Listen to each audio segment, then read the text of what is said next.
அனைவருக்கும் வெற்றி தமிழ் பயிற்சி அகாடமியின் சார்பாக இனிய வணக்கம். இந்த ஷார்ட்ஸில் நம்ம 10th சோசியல் ஹிஸ்ட்ரியில் இருக்கக்கூடிய பெண்கள் இயக்கங்கள் இந்த பகுதியை பற்றி தாங்க பார்க்க போகிறோம். ஸோ இதில் என்னென்ன முக்கியமானது அப்படின்னா ஒரு 2 வினாக்கள் மிக முக்கியமான வினாக்கள் இருக்குது. ஸோ அதை நீங்கள் தெரிஞ்சுக்கிறோங்க. அதாவது 20ஆம் நூற்றாண்டோட தொடக்கத்தில் என்ன பண்ணுறாங்க அப்படின்னா பெண்களை வலிமைப்படுத்தணும். ஸோ அவங்களுக்கு நம்மளுடைய அதாவது பெண்களுக்கான ஒரு அங்கீகாரத்தை ஏற்படுத்தி கொடுக்கணும் அப்படின்னு சொல்லிட்டு பெண்களுக்காக நிறையா இயக்கங்கள் அப்போ ஏற்படுத்தினாங்க.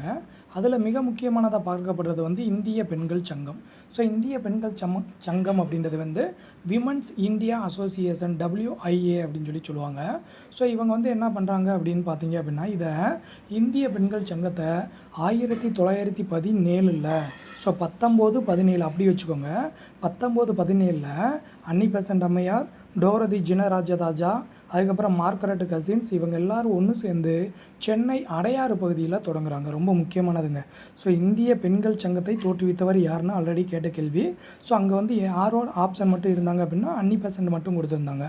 ஸோ அன்னி பெசன்ட்டு, அதுக்கப்புறம் டோரதி ஜினராஜதாசா, மார்கரெட் கசின் இவங்க 3 பேரும் சேர்ந்து தான் சென்னை அடையாறில் இந்திய பெண்கள் சங்கத்தை இவங்க தோற்றுவிக்கிறாங்க. ஸோ இதனுடைய மிக முக்கியமான நோக்கம் என்னவாக இருந்துச்சு அப்படின்னா தனிநபர் சுகாதாரத்தை பற்றி சொன்னாங்க, திருமண சட்டங்கள் எப்படி இருக்கணும்னு சொன்னாங்க, வாக்குரிமையோட முக்கியத்துவத்தை ஏற்படுத்தினாங்க, குழந்தை வளர்ப்பு முறையை பற்றி சொன்னாங்க, பொது வாழ்க்கையில் பெண்களோட பங்கு எவ்வளவு மிக முக்கியமானது அப்படின்றத பெண்களுக்கு எடுத்து சொன்னாங்க. சரியாங்க.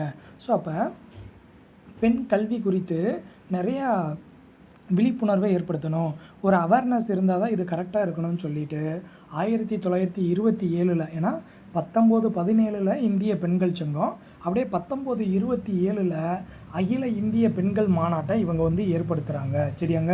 ஸோ அதனுடைய மிக முக்கியமான நோக்கம் என்ன அப்படின்னா பெண் கல்வி குறித்த பிரச்சனைகளை எல்லோரும் தெரிஞ்சுக்கிறணும், பெண் கல்வியோட முக்கியத்துவத்தையும் எல்லோரும் தெரிஞ்சுக்கிறணும் அப்படின்றதுக்காக அகில இந்திய பெண்கள் மாநாட்டை என்ன பண்ணுறாங்க 1927 மாநாடை நடத்தினாங்க. சரியாங்க.